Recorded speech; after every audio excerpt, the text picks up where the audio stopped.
Hey guys, Brent here, and a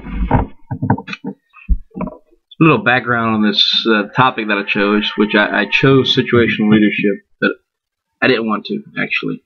When I sent the email or submitted my topic online, I submitted it and I said situational leadership. What I meant to type in was servant leadership, and somehow situational leadership came up and out of my fingers. Weird, I know, but it's pretty awesome, actually, because I started thinking about it, and I actually sent an email to the professor saying, hey, instead of situational, I'm going to do servant, but I'm okay with situational, and I'm going to do situational. So I started thinking about situational leadership and what that means, and did a little research on it, and learned that situational leadership was actually out of that theory was brought up by a guy named Paul Hershey and another guy named Ken Blanchard. And they I think they kind of did the situational leadership theory, and that theory basically says that there's no single best type of leadership style.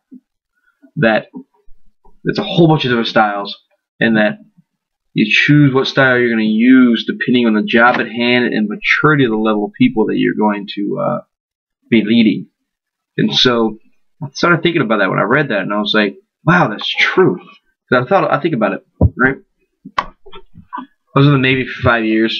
Before that, I worked in restaurants, traveled, lived in seven different states, and really worked with a lot of different people. And in the Navy, you work with all kinds of different people, and you get to people with different maturity levels. I mean, when I was in the Navy, I felt like I was in high school still. Just the jokes, the humor, the way that people talk, the way people act, and you learn that people handle situations differently. People handle leadership differently. Most people don't like being told what to do. Other people, you need to yell at them. And so these different styles that people take to, right? I learned I got yelled at a lot, and it didn't help. It didn't help when I was being yelled at by a chief or an officer or somebody higher up than me. I kind of looked at him and said, your yelling is not going to help me. Help you get the job done. Help me get the job done. Let's talk about it. Let's discuss it, and let's do it. So I learned that I don't handle that style of yelling, of telling, let's talk, let's discuss, and we can do something differently. And so I know for me that that's not a style that I like to use, but there are people that that's what it takes. I had a homeless guy living with me one time. He moved in my house probably, I guess this is 7 months ago now, 8 months ago, maybe a little bit longer. He moved in. Could have been last summer, actually. I don't remember exactly when it was. But guy named Richard, he goes to my church, just started going to my church when he asked a buddy of mine, hey, do you have a place I can live? And the guy's like, no, but I know a guy that might be able to let you stay on his couch. The guy asked me, I said, yeah, come on. So he stayed with me for about 3 months, and after the first 2 weeks, I learned that telling him and being nice and coddling didn't work, that I had to actually be forceful and tell this guy, hey, you're living with me, you're staying on my couch, but I need you to get up early, I need you to get out the house when I leave to go to work so you can go find a job. Because I don't want you homeless the rest of your life. I want you to be able to get off your feet. I want you to be able to do something. And so he's a really great guy. He's actually working with our youth department at church now. He wants to become a pastor.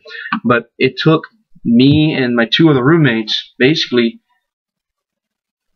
really being forceful. One of the roommates was a little more coddling, a little more like talking to him and interacting. Where me, I was forceful. I had to tell him. I had to almost scold him sometimes that you're a grown man, you're 20 years old, you don't have a high school education, go get your GED, or go back to school, do something with your life. And it was hard. It was kind of like a father figure to a kid. And I'm not saying I'm a father figure because I'm 32 years old and I don't have any kids. But that's what he needed. He didn't have a dad in his life. He needed somebody to really do that. And I saw the maturity level. I saw the way he acted.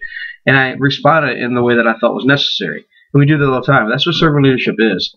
It's choosing between the maturity level, the development level of the person you're leading, and these styles. And they came up with 4 different styles of leadership. It's telling, selling, participating, and delegating. And those are the 4 styles that they say all leadership falls under. Not sure if I believe that or not, but I know that it works. And I also know that they came up with 4 different maturity levels. And I won't go into that right now, but I'm going to be talking about those. I'm talking about the 4 styles of leadership and the 4 maturity levels. But I also want to talk about how this situational leadership ties into, say, transformational leadership and also servant leadership. Because servant leadership, I love the way that Jesus led. I love the way that Jesus served and showed people through his service how they should act and how they should do things. And he taught people through this storytelling, parables, and through his life and the way he lived.